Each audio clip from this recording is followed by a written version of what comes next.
Vous êtes de plus en plus nombreux à nous suivre et à participer à l'évolution de la chaîne Afrique N24, et sincèrement nous tenions à vous en remercier. Nous lisons tous vos commentaires qui enrichissent le débat et vraiment nous vous demandons de nous soutenir, en vous abonnant et en aimant les vidéos pour une large diffusion, et pour continuer à avoir une ligne éditoriale indépendante, et vous proposer de nouvelles émissions toujours de plus en plus enrichissantes. Encouragez et protégeons la communauté Afrique N24, en vous abonnant et en cliquant sur le pouce bleu j'aime sur les vidéos que vous visualisez. Ne restons pas passifs, soyons actifs.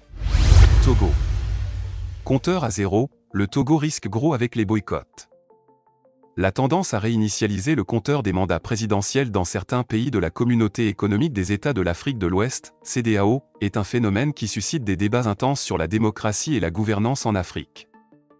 Cette tendance initiée par le Togo, si elle se concrétise au Togo avec la révision de la Constitution proposée par un groupe de députés, pourrait permettre au président actuel, Faure Gnassingbé, de se maintenir au pouvoir pour une période supplémentaire significative. Si le mandat présidentiel est étendu de 5 à 7 ans et que le comptage des mandats est remis à zéro, Faure Gnassingbé, déjà au pouvoir depuis 2005, pourrait théoriquement rester président jusqu'en 2038. Cette perspective soulève des questions fondamentales sur l'avenir de la démocratie au Togo et dans la région de la CEDEAO en général. L'opposition togolaise joue un rôle crucial dans ce contexte. Historiquement, l'opposition au Togo a été confrontée à plusieurs défis, notamment la division interne et le manque de cohésion stratégique. Ces faiblesses ont souvent permis au parti au pouvoir de consolider sa position.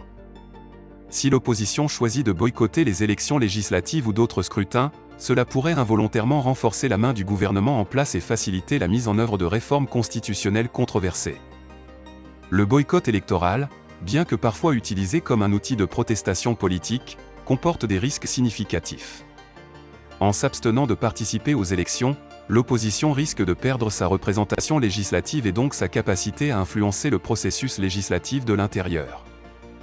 Cela peut également donner une apparence de légitimité aux résultats électoraux, même en cas de faible participation, car le processus électoral se poursuit avec ou sans la participation de l'opposition. En outre, la réinitialisation du compteur des mandats dans un contexte où l'opposition est affaiblie ou désorganisée peut entraîner un glissement vers un régime de plus en plus autoritaire.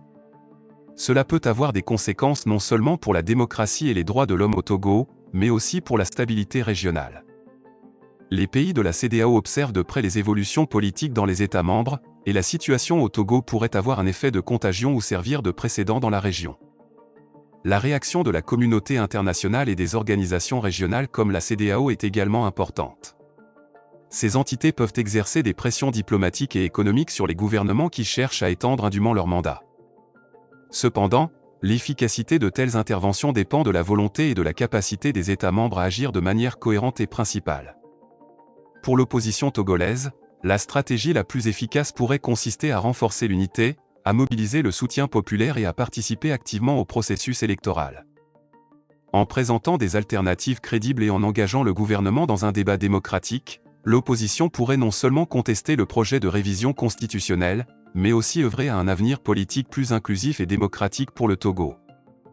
En conclusion, la situation politique au Togo, avec la proposition de réinitialiser le compteur des mandats présidentiels et l'extension potentielle du mandat de Faure Gnassingbé, est un moment décisif pour la démocratie dans le pays et la région.